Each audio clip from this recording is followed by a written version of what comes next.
नमस्कार, यो एभी न्यूज खबरको संकेत हो। तपाईं अहिले एभी न्यूज एट 2 मा हुनुहुन्छ।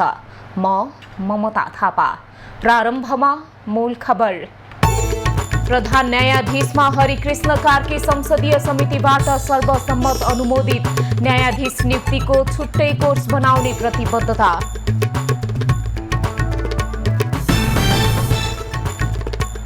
नक्कली शरणार्थी प्रकरणमा सरकारी वकिलको जवाफी बहस अन्तिमतिर। आजै थुनामा पठाउने नपठाउने आदेश हुने सम्भावना। ग्रेटर नेपालको नक्सा राखेर सही गरेको भन्दै प्रतिनिधि सभामा बालेनको प्रशंसा।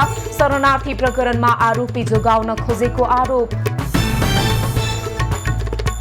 एमाले बाहेकका वाम घटक समाजवादी केन्द्र निर्माणको तयारीमा। माओवादी, समाजवादी, जसपा र चन्द नेकपा सामेल हुने।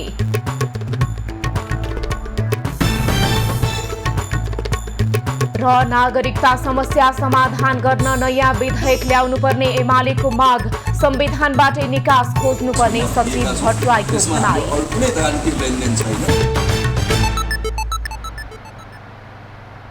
अब खबरको सिलसिला प्रारम्भ गरौं। प्रधान न्यायाधीशमा कार्की अनुमोदित सम्बन्धी प्रसङ्गबाट। संसदीय सुनवाई समितिले प्रधान न्यायाधीशमा हरिकृष्ण कार्कीलाई सर्वसम्मतिले अनुमोदन गरेको छ। आज बसेको सुनवाई समितिको बैठकले कार्कीलाई सर्वसम्मतिले प्रधान न्यायाधीशमा अनुमोदन गरेको हो। बैठक सकिएपछि सञ्चारकर्मीहरूसँग कुरा गर्दै ज्येष्ठ सदस्य सभापति पशुपति शमशेर जबराले कार्कीलाई सर्वसम्मतिले अनुमोदन गरेको जानकारी दिए। प्रधान न्यायाधीशमा प्रस्तावित श्री हरिकृष्ण कार्कीको नाम संघीय संसदको संयुक्त बैठक र संयुक्त समिति नियमावली 2080 को नियम 26 को उपनियम 5 बमोजिम सर्वसम्मतिले अनुमोदन भएको जानकारी गराउँछ। संसदीय सुनवाई समितिले प्रधान न्यायाधीशमा प्रस्तावित कार्कीसँग बिहिबार कार्य योजना लिएको थियो भने आज प्रश्नोत्तर गरेको थियो। प्रश्नोत्तरका क्रममा कार्कीले न्यायाधीश नियुक्तिको तयारीका लागि छुट्टै कोर्स बनाउन लागेको बताए। न्यायाधीश नियुक्ति गर्नका लागि छुट्टै कोर्स बनाउने र कोर्स अनुसार पास भए मात्रै न्यायाधीश नियुक्तिको बाटो खुल्ने प्रणालीको विकास गर्न खोजिएको उनको भनाइ छ। अब न्यायाधीशहरूको एउटा कोर्स नै डेभलप गर्नु र त्यो न्यायाधीशको कोर्स गरेको मान्छे मात्रै न्यायाधीश हुन सक्ने व्यवस्था गर्नु। त्यसले धेरै कुराहरू चाहिँ न्यायाधीशको अनुशासनदेखि लिएर न्यायाधीशको योग्यता र क्षमताका कुराहरूदेखि लिएर न्यायाधीशको निष्ठा र इमानको कुरादेखि लिएर त्यो तालिममा ती सम्पूर्ण कुराहरू समावेश हुन् र त्यो तालिममा मिनिमम चाहिँ नि पर्सेन्टेज चाहिँ मात्रै के भने ल्याएकै हुनुपर्ने चाहिँ यदि प्रणाली विकास गर्न सकियो भने मलाई लाग्छ अहिले न्यायाधीशमा उठ्ने गरेका प्रश्नहरूको 50% समाधान त त्यहीँबाट निक्लिन्छ। कायम मुकायम प्रधान न्यायाधीश कार्कीले प्रणाली लागू भए न्यायाधीश नियुक्तिमा आइरहेका 50% समस्या समाधान हुने र बाँकी 50% समस्या भने व्यवहारबाट समाधान गर्नुपर्ने बताए। कार्कीले आफूमाथि लागेको आरोप प्रमाणित भए राजीनामा दिन तयार रहेको समेत बताए। कार्कीले सर्वोच्च अदालतमा साउन 20 गतेसम्म मात्रै नेतृत्व गर्नेछन्। सुनवाई समितिबाट नाम अनुमोदन भएपछि राष्ट्रपतिले प्रधान न्यायाधीश नियुक्त गर्ने संवैधानिक व्यवस्था छ। गत असोजदेखि कार्की कायम मुकायम प्रधान न्यायाधीशको जिम्मेवारीमा रहनेछन्। नक्कली भुटानी शरणार्थी प्रकरणमा अभियुक्ततर्फका वकिलको बहस सकिएसँगै आज जवाफी बहस भइरहेको छ। आज सरकारी वकिलका तर्फबाट जवाफी बहस गर्दै अभियुक्ततर्फका वकिलले उठाएको कानुनी प्रश्नको जवाफ दिइरहेका हुन्। जवाफी बहस जिल्ला सरकारी वकिल कार्यालयका प्रमुख अच्युतमणि नेउपानेले गरिरहेका छन्। दिउँसो 2 बजेसम्म जवाफी बहस गर्न दिएर आज नै अभियुक्तहरूलाई थुनामा पठाउने नपठाउने आदेश हुने सम्भावना छ। इजलासले अभियोग पत्रसँगै पेश भएका प्रतिवादीहरूलाई मुद्दाको पूर्वपक्षका लागि थुनामा पठाउने कि धरोटीमा रिहा गर्ने निर्णय गर्नेछ। अदालतले उनीहरूलाई थुनामा पठाएमा उनीहरू फैसला नभएसम्म थुनामै बस्नुपर्नेछ। जिल्लाको फैसला विरुद्ध उच्च र सर्वोच्च जाने बाटो भने खुल्ला नै हुनेछ। नक्कली शरणार्थी प्रकरणमा जिल्ला सरकारी वकिलको कार्यालय काठमाडौँले पूर्व उपप्रधानमन्त्री टोप बहादुर रायमाझी, पूर्व गृहमन्त्री बालकृष्ण खाँड सहित 30 जनालाई प्रतिवादी बनाउँदै मुद्दा दायर गरेको थियो। उनीहरूले नक्कली भुटानी शरणार्थी बनाएर अमेरिका पठाउने भन्दै नेपाली नागरिकबाट करोडौं रकम उठाएको दाबी अभियोग पत्रमा छ। अभियोग पत्रमा उनीहरूलाई ठगी, संगठित अपराध, राज्य विरुद्धको अपराध सहित 5 अभियोग लगाइएको छ। नक्कली भुटानी प्रकरणमा 18 जना पक्राउ परेका छन्। 30 जनालाई प्रतिवादी बनाइएकोमा बाँकी 12 जना भने अहिलेसम्म फरार छन्। उनीहरूलाई ठगी, संगठित ठगी, कीर्ति, राज्य विरुद्धको अपराध र एकीकृत कसुर गरी 5 वटा मुद्दा चलाइएको छ। प्रतिनिधि सभा सदस्यहरूले प्रतिनिधि सभा बैठकको शून्य समयमा समसामयिक विषय र आआफ्नो निर्वाचन क्षेत्रसँग सम्बन्धित विषयहरूमा धारणा राखेका छन्। बैठकमा अजय कुमार चौरासियाले नागरिकता विहीनहरूलाई अविलम्ब नागरिकता दिन सरकारसँग माग गरे। उनले नागरिकता नहुँदा नागरिकता विहीनलाई जीवनयापनमा समस्या भएको बताए। नेपाली नागरिक, जन्मसिद्ध नागरिकका छोराछोरीहरू नागरिकता विहीन छन्, नागरिकता पाएका छैनन् र यसरी हल्ला पिटाइएको छ कि नेपाल उनीहरूलाई नागरिकता दियो भने नेपाल फिजीकरण हुन्छ र आज युवाहरू पढ्न पाएका छैनन्, विदेश जान पाएका छैनन्। तसर्थ म सरकारसँग माग गर्न चाहन्छु माननीय सभामुख मार्फत अविलम्ब ती नागरिकता विहीन भाइ बहिनीहरूलाई नागरिकता दियोस्। प्रतिनिधि सभा सदस्य असीम शाहले काठमाडौँ महानगरपालिकाका मेयर बालेन शाहले आफ्नो कार्यकक्षमा ग्रेटर नेपालको नक्सा राखेर सही गरेको बताए। मेयर बालेन शाहले भारतमा पनि उक्त संवाद नहटाएसम्म कुनै पनि हिन्दी फिल्म चल्न नदिने भनेपछि अन्यल छाएको छ। क्युएफएक्स सिनेमाज लगायत सबै हलहरूले सरकारबाट स्पष्टीकरण नआएसम्म चलचित्र प्रदर्शन रोकेर बसेका छन्। चलचित्र आदि पुरुषको कुरा मात्र होइन, यथार्थमा पनि कहिले बुद्ध उताको भनेको छ, कहिले सीता उताको भनेको छ, कहिले कालापानी लिम्पिया धुरा हाम्रो भनेको छ, कहिले सांस्कृतिक नक्सा भनेर हाम्रो ठाउँ नै गायब गराइएको छ। प्रतिनिधि सभा सदस्य चित्रबहादुर केसीले नक्कली भुटानी शरणार्थी प्रकरणमा दोषीलाई उम्काउन 120 जना वकिलहरू लागि परेको भन्दै दोषी उप निष्पक्ष छानबिन गर्न रात बनाउने जुन षड्यन्त्र भइरहेको छ यो नेपाली जनताले मात्र हेरेका छैनन्। यसभन्दा पहिलेका ठुला भ्रष्टाचारहरूलाई यो देशको सरकारले यसै गरी छामछुम पार्ने र भ्रष्टाचारीहरूलाई पैसाकै लागि उम्काउनको लागि जुन कालाकोटेहरूले जुन खालको षड्यन्त्र गरिरहेका छन्, दुस्साहस गरिरहेका छन्, यसमा दुधको दुध पानी होस्।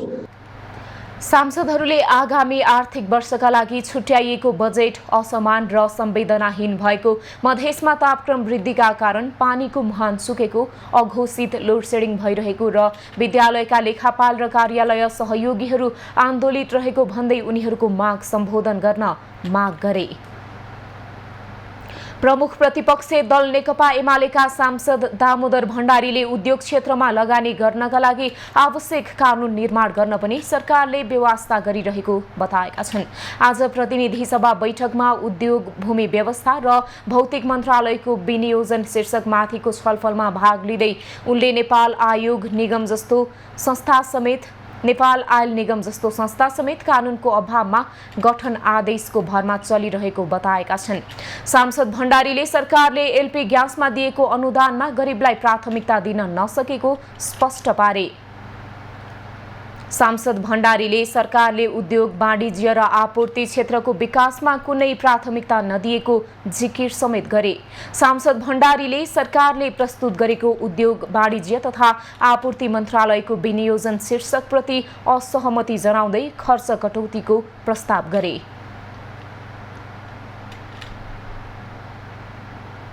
नेपाल मजदुर किसान पार्टीका सांसद प्रेम सुवालले सांसदहरूले दिएको सुझावको आधारमा बजेट परिमार्जन गर्न सरकारसँग माग गरेका छन्। आज प्रतिनिधि सभा बैठकमा उद्योग, भूमि र भौतिक पूर्वाधार तथा यातायात मन्त्रालयको विनियोजन शीर्षकमाथिको छलफलमा भाग लिँदै उनले संसदमा बजेटबारे हुने छलफलको औचित्य पुष्टि गर्न पनि परिमार्जन हुनुपर्ने बताएका हुन्। देश र जनताको हितका लागि सांसदहरूले सुझाव दिने भएकाले सोही अनुसार बजेट परिमार्जन गर्न सरकार र सत्तारूढ दलहरू तयार हुनुपर्ने उनको तर्क छ।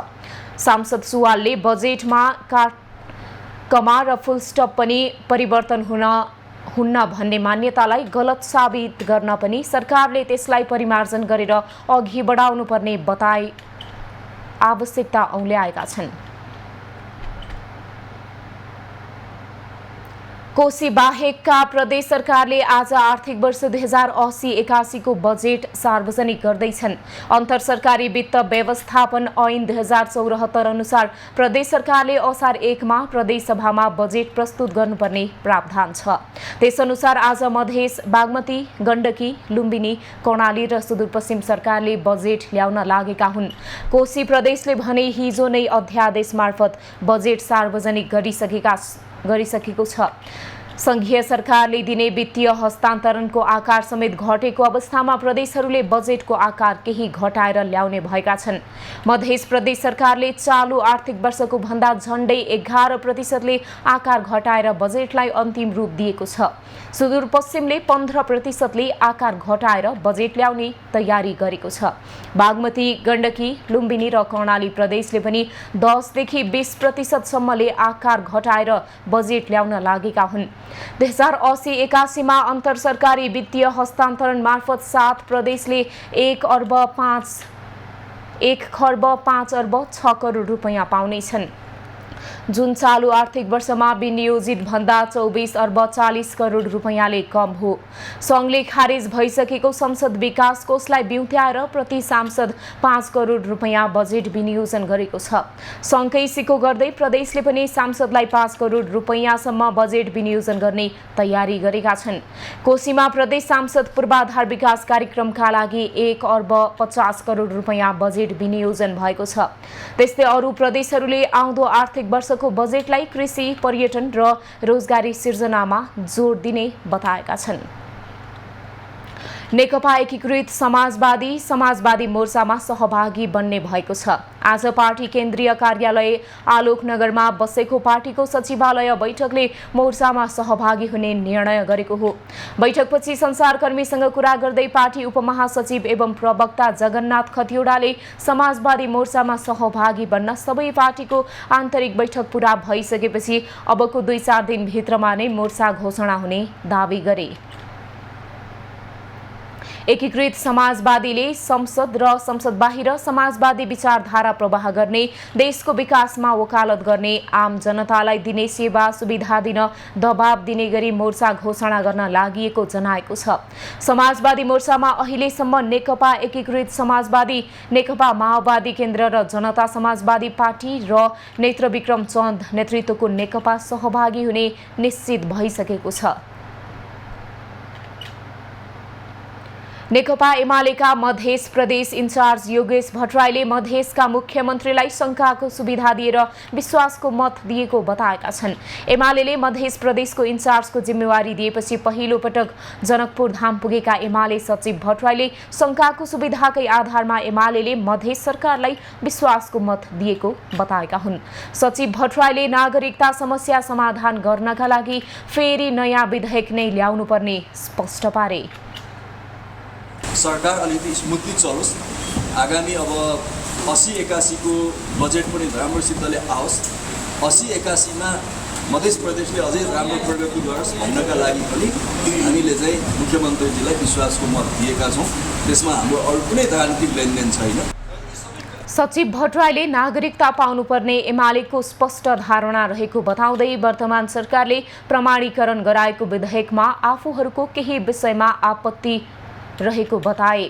एमाले नागरिकता समस्या समाधान संविधानबाटै हुनुपर्छ, त्यसका लागि लडेको दल भएको भन्दै त्यसमा अवरोध नहुने उनको भनाइ छ। फरक प्रसङ्गमा भट्टराईले सरकारले केही व्यापारिक घरानाको इसारामा बजेट ल्याएको आरोप लगाए। केही पुँजीपतिहरूलाई फाइदा पुर्याउनकै लागि राजस्व र करको दायरामा हेरफेर गरिएको उनको आरोप छ। सचिव भट्टराईले मधेस सरकारले सार्वजनिक गरेको आर्थिक सर्वेक्षणमा मानवीय सूचकाङ्कमा सबैभन्दा पछाडि परेको प्रदेश रहेकाले विकासको खाँचो रहेको बताए। जनता समाजवादी पार्टी जसपा नेपालले केन्द्रीय समिति बैठक बोलाएको छ। असार 9 गते बस्ने बैठकले विधान अधिवेशनको तयारी गर्नेछ। बैठकमा केन्द्रीय कार्यकारिणी समितिले विभिन्न समिति र संगठनहरूले पठाएका सुझावहरू समेटेर तयार पारेको संशोधित विधानबारे छलफल हुनेछ। जसपाले असार 10, 11 र 12 गते काठमाडौँमा विधान अधिवेशन गर्दैछ।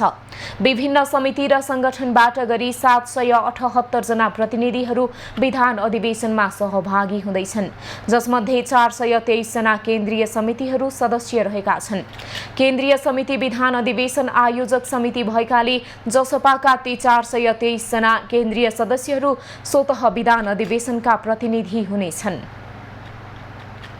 मेलम्ची खानेपानी आयोजनाले यो वर्ष वर्षायाममा पनि पानी ल्याउन नरोक्ने भएको छ। बुधबारदेखि मनसुन भित्रिए पनि आयोजनाले पानी नरोक्ने तयारी अघि बढाएको हो। गत वर्षको तुलनामा हेडवर्क्समा सुरक्षाका थप उपाय अपनाइए पनि यो वर्ष बर्खायाममा पानी वितरण रोक्ने या नरोक्ने सम्बन्धमा अहिलेसम्म कुनै निष्कर्षमा नपुगिएको आयोजनाले जनाएको छ। बालुवा सहितको बाढी आएको छैन भने पानी वितरणलाई निरन्तर गर्न सकिने गरी मुहान क्षेत्र तथा हेडवर्क्समा संरचना निर्माण गरिएको छ। त्यसैगरी बाढी पहिरोको पूर्व सूचनाका आधारमा हाइड्रोमेकानिकल प्रणालीका आधारमा स्विच थिचेर आयोजनाको मुहान ढोका बन्द तथा खोल्न सकिने भएकाले पनि बन्द नगर्ने तयारी समितिको छ। आयोजनाले विगत 2 वर्षदेखि बर्खाको समयमा पानी वितरण रोक्दै आएको थियो। 2 वर्ष अघि मनसुन भित्रिएको पहिलो दिन असार 1 गते मेलम्ची खोलामा आएको भीषण बाढी पहिरोले मेलम्ची खानेपानी आयोजनामा ठूलो क्षति पुर्याएको थियो। 2078 असार 1 र साउन 16 गते मेलम्ची खोलामा आएको बाढी पहिरोले सो क्षेत्रमा जनधनको ठूलो क्षति पुर्याएपछि गत वर्ष पानी बन्द गरिएको थियो। काठमाडौँ महानगरपालिकाबाट बाहिर जाने सवारी साधन नयाँ बस पार्कबाट मात्रै छुट्ने भएका छन्। काठमाडौँ महानगर क्षेत्रभित्रबाट उपत्यका बाहिर लामो, मध्यम तथा छोटो दूरीमा सञ्चालन हुने यात्रुवाहक सवारी साधन नयाँ बस पार्क गोङ्गबुबाट मात्रै छुट्नुपर्ने व्यवस्था कार्यान्वयन गर्ने निर्णय भएको भन्दै महानगरपालिकाले निर्देशन दिए अनुसार आजबाट लागू हुन लागेको हो। आजदेखि नयाँ बस पार्क भन्दा बाहिर रहेका सबै टिकट काउन्टर हटाउन, नयाँ बस पार्कबाट मात्रै यात्रुवाहक सवारी साधन सञ्चालन गर्न महानगरले निर्देशन दिएको छ। धुलीखेल बनेपा साँखुसम्मको सडक इजाजत पत्र लिएका लामो दूरीका सवारी साधनको हकमा कलङ्कीदेखि जडीबुटीसम्म सवारी साधन रोक्न निषेध गरिएको छ। महानगरद्वारा जारी सूचना अनुसार सो निर्देशन अनुसार बस पार्कबाट मात्रै सवारी नछुटाएमा कारबाही समेत गर्ने जनाइएको छ। नेपाल र भारतका प्रधानमन्त्रीले संयुक्त रूपमा उद्घाटन गरेको कार्गो रेल विराटनगरको आइसिपीसम्म नआउँदा जोगबनीको रेलवे यार्डमा करोडौं मूल्यका सामानहरू भिजेर नष्ट भएका छन्। 3 दिन यताको वर्षाले जोगबनीको यार्ड जलमग्न भएका कारण नेपाल ल्याउन यार्डमा राखिएका सामानहरू भिजेर नष्ट भएका हुन्। साल ट्रेडिङ विराटनगरले आयात गरेको नुन 1000 बोरा भन्दा बढी भिजेको छ। त्यस्तै मोरङको प्रिमियर स्टिल र सुनसरीको स्वस्तिक रोलिङ मिल गरी 2 उद्योगले आयात गरेको स्पन्ज आइरन पनि 1500 बोरा भन्दा बढी काम नलाग्ने भएको बताइएको छ। यार्डमा पानीको निकास हुने गरी नाला नबनाउँदा समस्या भएको हो। प्रधानमन्त्री द्वय पुष्पकमल दाहाल र नरेन्द्र मोदीले यही जेठ 18 गते विराटनगरको आइसिपीमा रहेको कस्टम यार्डसम्म आइपुग्ने गरी कार्गो रेलको उद्घाटन गरेका थिए। उद्घाटनका दिन आरत स्ट्रिप्सको कच्चा पदार्थ HR सिट लिएर कार्गो रेल आइसिपीसम्म आइपुगेको थियो। त्यसपछि कार्गो रेल आइसिपीको यार्डसम्म आउन सकेको छैन। व्यवसायीले सीमापारीको जोगबनीकै यार्डमा मगाएर आयात गरिरहेका छन्। रेल विभागले भने व्यवसायीहरू विराटनगरको आइसिपीसम्म यार्डसम्म कार्गो रेल ल्याउन इच्छा नदेखाएको जनाएको छ। आइसिपीको रेलवे यार्डबाट आयात निर्यात सुचारू गर्न 55 करोडको लगानीमा संरचना निर्माण भने जारी छ। स्वास्थ्य तथा जनसङ्ख्या मन्त्रालयले भ्रूणको लिङ्ग पहिचान सम्बन्धी कुनै पनि कार्य नगर्न स्वास्थ्य संस्थालाई निर्देशन दिएको छ। मन्त्रालयका उपसचिव एकदेव खनालले सरकारी, निजी तथा सामुदायिक स्वास्थ्य संस्थालाई पत्राचार गर्दै भ्रूणको लिङ्ग पहिचान सम्बन्धी कुनै कार्य नगराउन निर्देशन दिएका हुन्। मन्त्रालयले कसैले गर्भमा रहेको भ्रूणको लिङ्ग पहिचान गरी कुनै कार्य नगर्न र नगराउन नहुने, यदि सो कार्य गरे वा गराएमा कुनै 3 महिनादेखि 1 वर्षसम्म कैद सजाय हुने परिपत्रमा उल्लेख छ। यस्तै उक्त कुरा स्वास्थ्य संस्था एवं प्रयोगशाला परिसरमा टास्न पनि भनिएको छ। मन्त्रालयले राष्ट्रिय जनगणना 2078 को नतिजामा लैङ्गिक अनुपातमा असमानता देखा परेको र विभेदपूर्ण लिङ्ग छनौट अन्त्यका लागि यस्तो व्यवस्था गरेको जनाएको छ। मुलुकी संहिता एवं सुरक्षित मातृत्व तथा प्रजनन स्वास्थ्य अधिकार 2075 को दफा 17 मा गर्भको लिङ्ग पहिचान गर्ने कार्यलाई कानुनतः दण्डनीय अपराध मानिएको छ। खबरको सिलसिला अझै जारी छ, हामीसँगै रहनुहोला।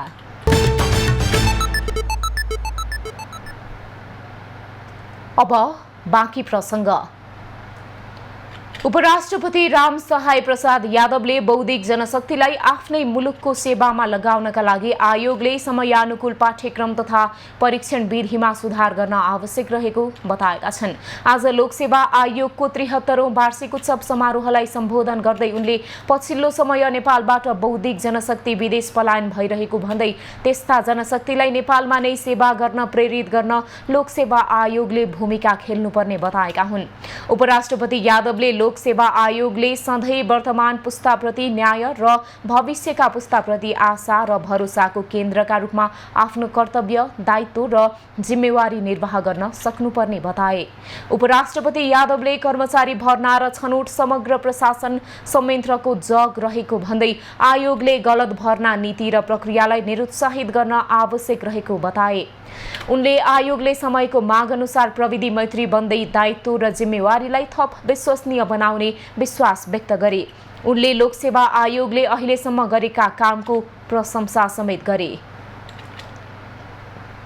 मगर समुदायले आज भूमिया पर्व मनाउँदैछन्। भूमियाको अवसरमा आज मगर समुदायको बाहुल्यता रहेको गाउँ तथा शहरमा विभिन्न कार्यक्रम गरिँदैछ। भूमिया पर्वमा मगर समुदायले भूमिलाई देवताको रूपमा पुज्ने गर्छन्। यो पर्वमा भूमिको पूजा गरी प्राकृतिक विपत्तिबाट बच्न सकिने विश्वास छ। भूमिया पर्व पूजापाठ तथा नाचगान गरी मनाइन्छ। भूमिया थानमा देवतालाई बलि दिएर पूजा गरिसकेपछि लगातार 5 दिनसम्म भूमिया नाच नाच्ने चलन पनि छ। भूमियाको अवसरमा नेपाल मगर सङ्घ लगायतले कार्यक्रम गर्दैछन्। लुम्बिनी सरकारले भूमिया पर्वको अवसरमा रुकुम पूर्व, रोल्पा र दाङमा सार्वजनिक बिदा दिएको छ। सरकारले आजदेखि भदौ मसान्तसम्म सडक खन्न रोक लगाएको छ। सडक विभाग अन्तर्गतको संघीय सडक सुपरिवेक्षण तथा अनुगमन कार्यालयले बर्खायाममा खनेको सडक झनै बिग्रने भएकाले आउँदो भदौ मसान्तसम्म कुनै पनि सडक नखन्न भनेको हो। कार्यालयले यसबारेमा गएको 25 गते सार्वजनिक सूचना नै निकालेर असार 1 गतेदेखि भदौ मसान्तसम्म सडक खन्न रोक लगाएको जनाएको थियो। बर्खायाममा धारा, ढल, बिजुली, टेलिफोन लगायतको प्रयोजनका लागि सडक खन्दा तत्काल मर्मत सम्हार गरी यथास्थितिमा ल्याउन नसकिने र सडक बिग्रदै जाने कार्यालयले जनाएको छ। कार्यालयले भदौ मसान्तसम्म सडक खन्ने स्वीकृति नै नदिने पनि जनाएको छ। सूचनालाई अटेरी गरी जबरजस्ती सडक खनेको पाइएमा सार्वजनिक सूचना ऐन 2031 अनुसार कारबाही गर्ने कार्यालयले चेतावनी दिएको छ। ताप्लेजुङको सिदिङबा र सिरिजङ्गा गाउँपालिकामा 3 दिनदेखि परेको वर्षापछि काबेली खोलामा आएको बाढीले पुल र घरमा क्षति पुर्याएको छ। काबेली नदीमा आएको बाढीले मोटरेबल पुल, झोलुङ्गे पुल भत्काएको छ भने एउटा घर सहित पशु चौपाया बगाएको छ। बाढीले सुरुमखिम, खिवाङ, याफुदिन जोड्ने मोटरेबल पुल भत्काएको छ। गत जेठमा उद्घाटन गरिएको पुलको एकापट्टिको पिलर सहितको भाग भत्किएको हो। नदीमा आएको बाढीले जगत बहादुर राईको घर पुरेको छ। कञ्चनजङ्घा मावि यामफुदिन प्रहरी चौकी, कञ्चनजङ्घा संरक्षण क्षेत्र, स्वास्थ्य चौकीको भवन जोखिममा परेका छन्। विद्यालय र प्रहरी चौकीको नजिकैको खोलाले कटान गरेको छ। बिहिबार बेलुकी यो क्षेत्रमा सामान्य वर्षा भए पनि राति 10 बजेको समयमा खोलामा आएको बाढीले क्षति पुर्याएको स्थानीयको भनाइ छ। कावेरी हाइड्रो पावरको गोदाम बगाउँदा करोडौं रुपैयाँ बराबरको क्षति भएको छ। मेसिन, गोदाम, क्रसर समेत बगाएको छ। खेवातर्फ आउने झोलुङ्गे पुल पनि आधा ढलेकाले मानिसको आवत जावतमा समस्या भएको छ। सदरमुकाम फुङलिङबाट यात्रु लिन गएको दर्जनौं सवारी साधन गाउँमै रोकिएका छन्। सिन्धुपाल्चोकको मेलम्ची र इन्द्रावती नदीमा बाढी आएको आज 2 वर्ष पुरा भए पनि पुनर्निर्माण र पुनर्स्थापनाको काम अझै अघि बढेको छैन। नदी तटीय क्षेत्रमा सयौं घर र खेतीयोग्य जमिन बगर बने पनि अझै पुरानो अवस्थामा फर्किन सकेको छैन। बाढीले क्षति पुर्याएको 2 वर्ष बिते पनि प्रभावित अस्थायी टहरामै बसिरहेका छन्। बाढीका कारण विस्थापित हेलम्बु मेलम्चीका स्थानीयवासी सुरक्षित ठाउँमा घर कहिले बनाउन पाइएला भन्ने आशमा छन्। बाढी पहिरो लगायतका प्राकृतिक प्रकोपबाट प्रभावित बनेका 1579 लाभग्राही मध्ये हालसम्म 776 जनाले पहिलो, 68 जनाले दोस्रो र मात्रै 7 जनाले अन्तिम किस्ता बापतको रकम पाएको जिल्ला प्रशासन कार्यालय सिन्धुपाल्चोकले जनाएको छ। 2078 असार 1 गतेको बाढीले हेलम्बु गाउँपालिका, मेलम्ची नगरपालिका र 5 पोखरी थाङपाल गाउँपालिकाको मात्रै 551 घर बगाएको थियो। 5400 रोपनी खेतीयोग्य जमिन बगर भनेको थियो। बाढीमा परेर 26 जनाको मृत्यु भएको थियो। मेलम्ची खानेपानी आयोजनासँगै 7 झोलुङ्गे पुल, 9 पक्की पुल लगायत 33 संरचना ध्वस्त भएका थिए। विश्वको सर्वोच्च शिखर सगरमाथा जाने मार्गमा बन्जी जम्प निर्माण हुने भएको छ। सगरमाथा राष्ट्रिय निकुञ्ज भित्रै पर्ने लार्सा दोभानमा रहेको पुरानो झोलुङ्गे पुललाई हटाएर बन्जी जम्पको निर्माण गर्न लागि हो। सगरमाथा राष्ट्रिय निकुञ्जबाट स्वीकृति लिएर निर्माण प्रक्रिया अघि बढेको खुम्बु पासाङ लामु गाउँपालिकाले जनाएको छ। हामीले गाउँपालिकाबाट अनुमति दिनको लागि, अनुमति प्रदान गर्नको लागि चाहिँ यहाँ चाहिँ अब सस्टेनेबल बन्जी जम्प बन्न सक्छ कि सक्दैन भन्ने विषयमा चाहिँ हामीले बुझिरहेका छौँ। र उहाँले चाहिँ अब डिपिआरको चाहिँ रिपोर्ट, सबै डिपिआरको रिपोर्ट र आइयुको रिपोर्ट चाहिँ ल्याइसक्नु भएको छैन। यदि त्यो आइसकेको खण्डमा चाहिँ हामीले अब दिनु नै पर्छ होला। बन्जीका लागि विस्तृत परियोजना प्रतिवेदन तयार हुने र गाउँपालिकाबाट स्वीकृत हुने प्रक्रिया भने बाँकी रहेको छ। लार्सा दोभान, दुधकोशी र भोटेकोशीको सङ्गम बिन्दु र नाम्चेको प्रवेशद्वार रहेको लार्सा दोभानमा बन्जी जम्प निर्माण हुँदा थप पर्यटक भित्रिने अपेक्षा छ। विगत केही दिनदेखि लगातार पश्चिमी तातो हावा लु चलेका लुम्बिनी प्रदेशका तराईका जिल्लाहरूको जनजीवन प्रभावित बनेको छ। तातो हावा र उच्च तापक्रमका कारण एक सातादेखि कपिलवस्तु जिल्लाका निजी तथा सामुदायिक शिक्षण संस्थाहरू बन्द रहेका छन्। आम सर्वसाधारणहरू अति आवश्यक काम बाहेक घर बाहिर निस्केका छैनन्। दैनिक जसो 43 डिग्री सेन्टिग्रेड तापक्रम रहने गरेको छ। अत्याधिक गर्मीका कारण कपिलवस्तु अस्पताल तथा अन्य स्वास्थ्य संस्थाहरूमा भाइरल ज्वरो, झाडा बान्ता र पखालाका बिरामीहरूको संख्या बढेको छ। अति आवश्यक काम नपरेसम्म दिउँसो घाममा ननिस्कन स्थानीय प्रशासनले आम सर्वसाधारणलाई अपिल समेत गरिरहेको छ। त्रिभुवन विश्वविद्यालयका कतिपय क्याम्पसहरू न्यून विद्यार्थी र सञ्चालन खर्चको अभावले सङ्कटमा छन्। सोही विषयलाई मध्यनजर गर्दै विद्यार्थीहरूलाई थप गुणस्तरीय शिक्षा प्रदान गर्ने उद्देश्यले त्रिभुवन विश्वविद्यालयले एक आपसमा मर्ज हुन चाहने क्याम्पसका लागि असार मसान्तसम्मको समय दिएको छ। त्रिभुवन विश्वविद्यालयका कतिपय सम्बन्धन प्राप्त र आङ्गिक क्याम्पसहरू न्यून विद्यार्थी र सञ्चालन खर्चको अभावमा सङ्कटमा छन्। सोही विषयलाई मध्यनजर गर्दै त्रिभुवन विश्वविद्यालयले एक आपसमा मर्ज हुन चाहने क्याम्पसका लागि समय सीमा तोकेर निवेदन दिन अनुरोध गरेको छ। विश्वविद्यालयका अनुसार आपसमा गाभी समायोजन हुन चाहने क्याम्पसलाई असार मसान्तभित्र निवेदन दिन सक्नेछन्। त्रिभुवन विश्वविद्यालयमा क्वालिटी इन्हान्स गरौँ, एकाडेमिक इन्भाइरोमेन्ट बनाऊँ र क्याम्पसमा चाहिँ वास्तवमा उच्च शिक्षा जस्तो हुनुपर्छ। यो एउटा सटरमा एउटा क्याम्पस चलाएर चल्ने कुरा होइन।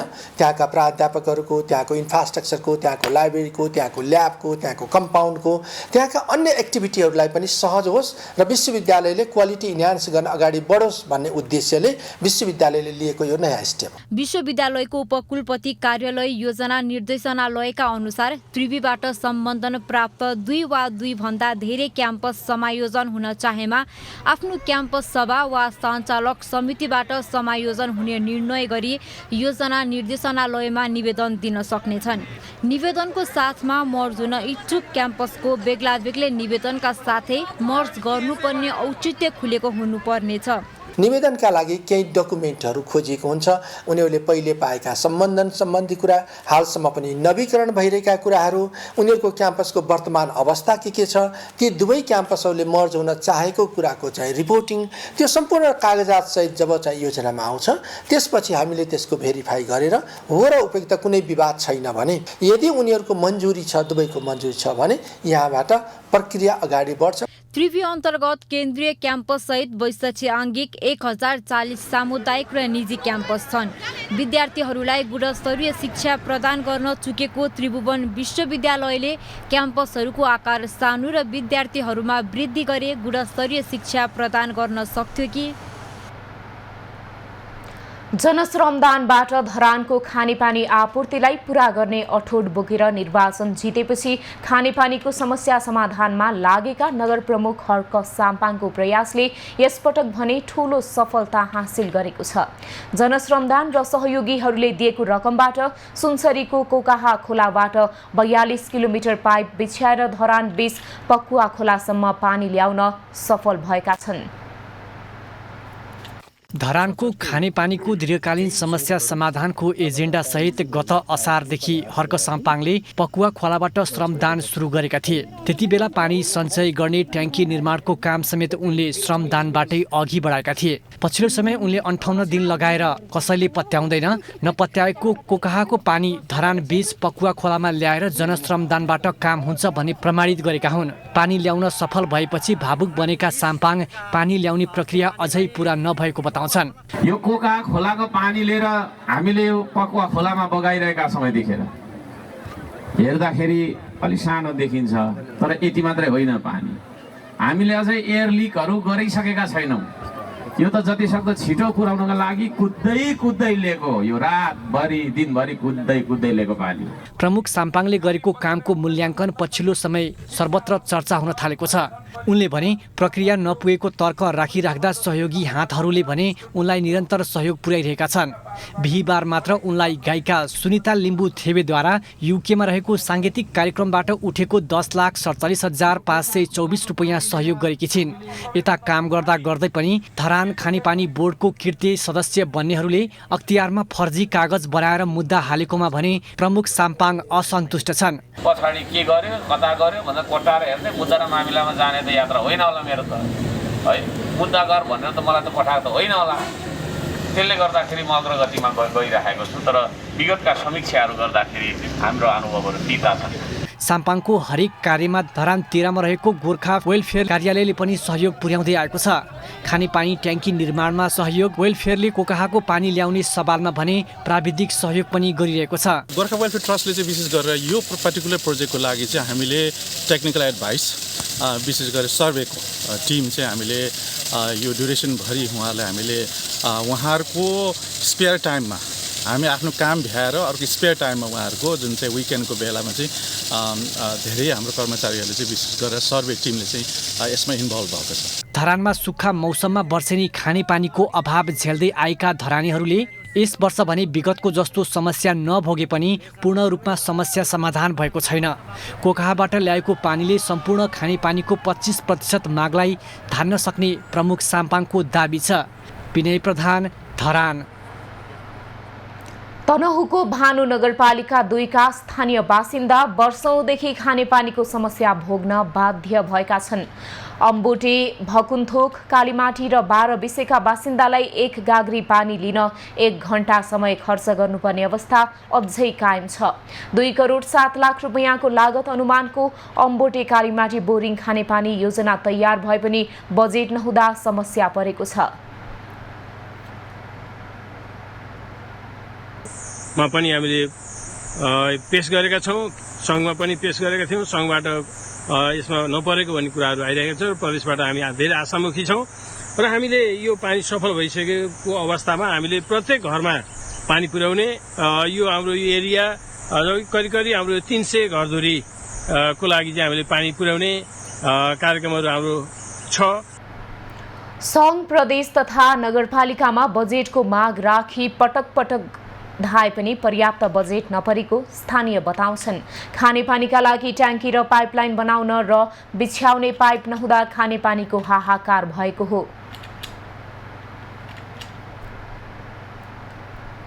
यो 600 मिटर पाइप प्रदेश सरकार अन्तर्गत र हाम्रो स्थानीय तहका मेयर साहब आनन्दराज त्रिपाठीको ठुलो पहलमा र प्रदेश सरकारका खानेपानी सचिव सन्तोष पन्त आखिर कैनीको ठुलो पहलले गर्दा यति 600 मिटर पाइप उपलब्ध गराएर यस पहिलाको 30,000 लिटर ट्याङ्कीमा करिब करिब हजुरको 150 घरधुरीलाई पानी चाहिँ खुवाउन सफल भइएको छ। भानुनगर 20 लाख, जनश्रमदान 3,94,000 गरी 23,34,000 गरी डिप बोरिङ गरे पनि पाइपलाइन विस्तार हुन नसकेको हो। बजेट नहुँदा 1,50,000 क्षमताको ट्याङ्की निर्माण गरेर कुल 4 गाउँका 1,200 बढी स्थानीय बासिन्दालाई पानी वितरण गर्ने लक्ष्य अधुरै भएको छ। भुस्याहा कुकुरको आतंक फैलिन थालेपछि पाल्पाको रामपुर नगरपालिकामा सामुदायिक कुकुरको स्थायी बन्ध्याकरण गरिएको छ। बजार क्षेत्रमा कुकुरको संख्या वृद्धिसँगै रेबिज तथा अन्य प्राणघातक रोग सार्ने जोखिम बढेपछि सामुदायिक कुकुरहरूमा स्थायी बन्ध्याकरण सहित रेबिज भ्याक्सिन दिइएको हो। रामपुर नगरपालिकाभित्र सामुदायिक कुकुरले पशु चौपायासँगै मानिस टोक्ने क्रम बढ्न थालेपछि बन्ध्याकरण गरिएको छ। रामपुर नगरको आर्थिक सहयोग र वातावरण तथा सामाजिक रूपान्तरणका लागि युवा नामक संस्थाको सहयोगमा भएको शिविर मार्फत 75वटा कुकुरको बन्ध्याकरण गरिएको हो। रामपुर 4 देवी स्थानमा सञ्चालन भएको शिविरमा कुकुरलाई रेबिज भ्याक्सिनेसन पनि गरिएको थियो। पहिलो चरणमा नगरको मुख्य बजार क्षेत्रमा रहेको कुकुरहरूको बन्ध्याकरण भएको छ। अहिले चाहिँ नि विशेष गरेर रामपुर नगरपालिकाभित्रको बेजाड, किसानबारी, बिजपुर जस्तो यो ठुल्ठुलो बजार क्षेत्रभित्र छाडा रूपमा छोडिएका कुकुरलाई चाहिँ विशेष प्राथमिकताको रूपमा चाहिँ काम गरिएको छ। यसमा रामपुर भएर विभिन्न स्थानका लागि गाडी छुट्ने भएकाले गाउँ क्षेत्रबाट मानिसहरूसँगै आएका घरपालुवा कुकुर छोडिँदै जाँदा सामुदायिक कुकुरको संख्या बढ्दै गएको थियो। भुस्या कुकुरको संख्या वृद्धिले कतिपय स्थानमा पशु चौपायासँगै मानिसलाई टोक्ने, बालबालिकालाई लखेट्ने लगायतका घटना हुँदै आएको थियो। कुकुरको संरक्षण, संख्या नियन्त्रणसँगै प्राणघातक रोग सर्न सक्ने जोखिम न्यूनीकरणका लागि प्रयास थालिएको रामपुर नगरपालिकाले जनाएको छ। रेबिज सम्बन्धीका रोगहरू, कुकुरले टोकेर लाग्ने रेबिजका कारणले गर्दा थुप्रै रोगहरू आउने, त्यो मात्रै नभएर कुकुरबाट सर्ने अरू रोगहरू जस्तै यो क्यान्सरको रोग पनि कुकुरबाट सर्ने गर्दो रहेछ। त्यसले गर्दा यस्ता रोगहरूबाट बच्नको लागि, कुकुरको आतङ्कबाट फैलनको लागि, एउटा कुकुरहरूलाई संरक्षित गर्नको लागि, सुरक्षित गर्नको लागि कुकुरहरूलाई चाहिँ मतलब यस्ता स्थायी बन्ध्याकरणको चाहिँ मतलब कार्यक्रम रामपुर नगरपालिकाले सुरुवात गरेको छ। कुकुरबाट रेबिज रोगसँगै गुप्ताङ्गको क्यान्सर मानिसमा सर्ने सम्भावना बढी हुने पशु चिकित्सकहरू बताउँछन्। बन्ध्याकरण पश्चात कुकुरबाट रोग सर्न सक्ने सम्भावना न्यून हुनुका साथै कुकुर आक्रामक नहुने उनीहरूले बताएका छन्। हामीले चाहिँ यो स्थायी बन्ध्याकरण शिविरहरू नेपालको धेरै जसो ठाउँहरूमा चलाइराखेका छौँ। अब यसमध्येमा अब अहिले आएर चाहिँ हामी चाहिँ आज चाहिँ यो रामपुर नगरपालिकामा यो कार्यक्रम सञ्चालन गर्दैछौँ। यो कार्यक्रम गरिसके पछाडि चाहिँ एकतिर चाहिँ रेबिज रोगबाट चाहिँ हामीले चाहिँ समुदायलाई मुक्त गराउन सक्ने भयौँ। साथै कुकुरबाट सर्ने अन्य धेरै घातक रोगहरू हुन्छन्, जस्तै गुप्ताङ्गको क्यान्सर पनि कुकुरदेखि मान्छेमा सर्न सक्छ। र त्यस्ता रोगहरूको रोकथामका लागि पनि यो स्थायी बन्ध्याकरण शिविरहरू चाहिँ आवश्यक छ।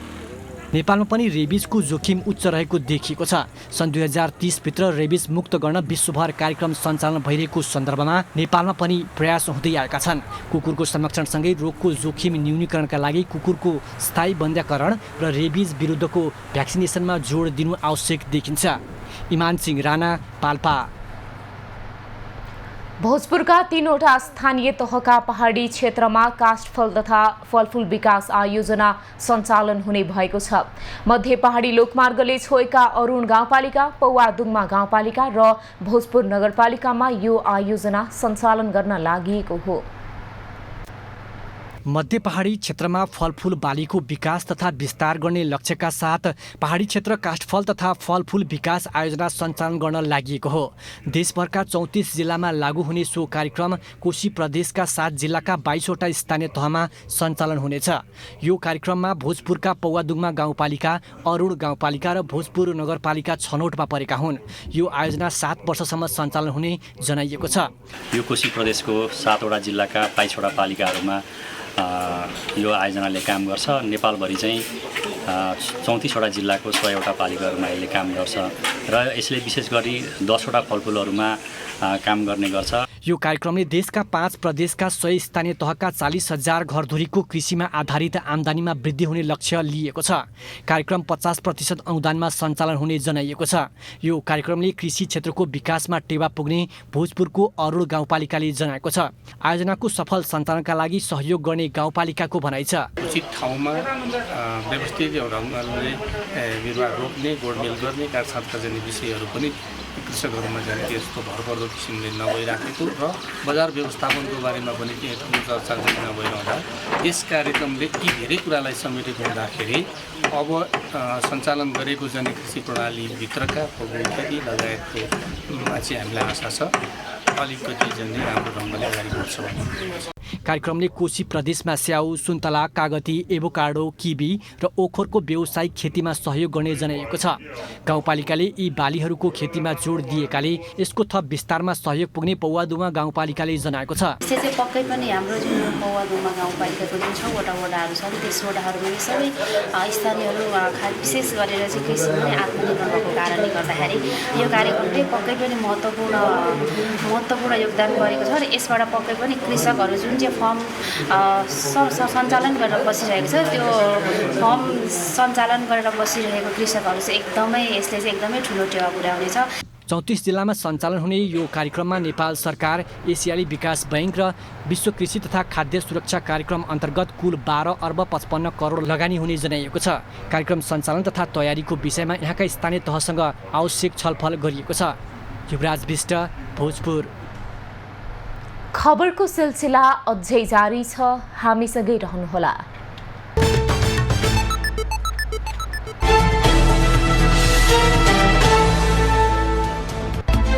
नुवाकोटको दुप्चेश्वर गाउँपालिका 4 बेतिन स्थित होइबाङ टोलमा झाडा पखलाका कारण एकै परिवारका 2 बालिकाको मृत्यु भएको छ।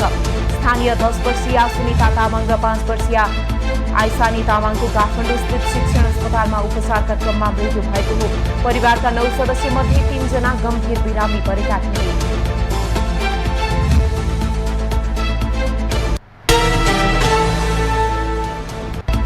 जैतु संस्कृतम दिवस आज विभिन्न कार्यक्रम गरी मनाइँदैछ।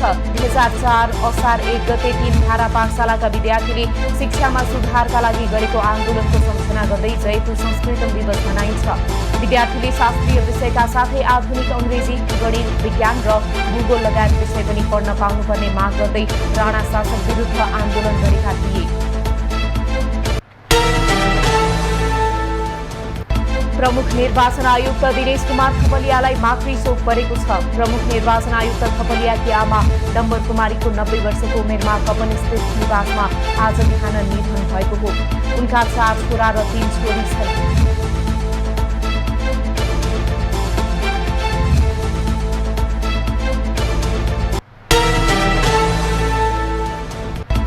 काठमाडौँका सबै हलहरूले भारतीय फिल्म आदि पुरुषको बिहानी प्रदर्शन रद्द गरेका छन्।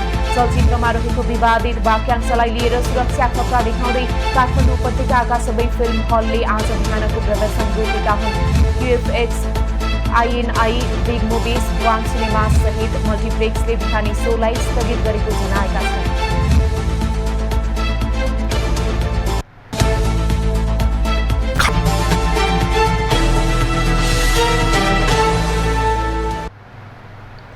अब पालो एभिन्यूज एट मौसमको।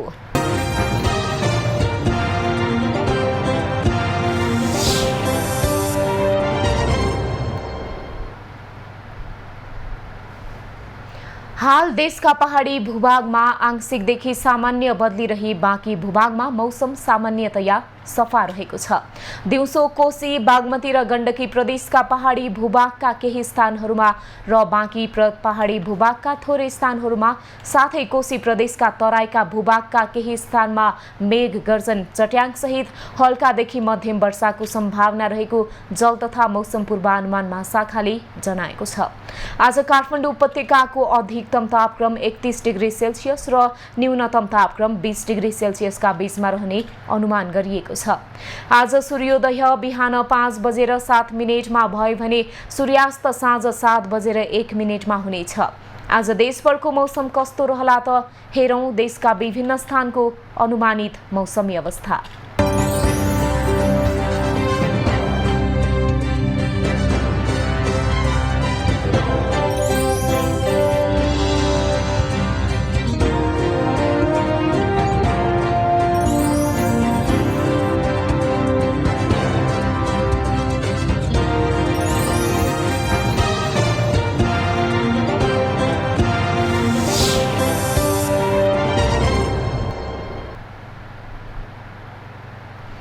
अहिलेलाई खबरको क्रम यति नै। एभिन्यूज खबरका यी सहित अन्य विस्तृत खबरका लागि www.avnews.tv लगइन गर्न सक्नुहुनेछ। युट्युब, फेसबुक र ट्विटरमा पनि हामीलाई फलो गर्न सकिनेछ। खबरभित्रको खबरका लागि हेर्दै रहनुहोला एभिन्यूज खबर। नमस्कार।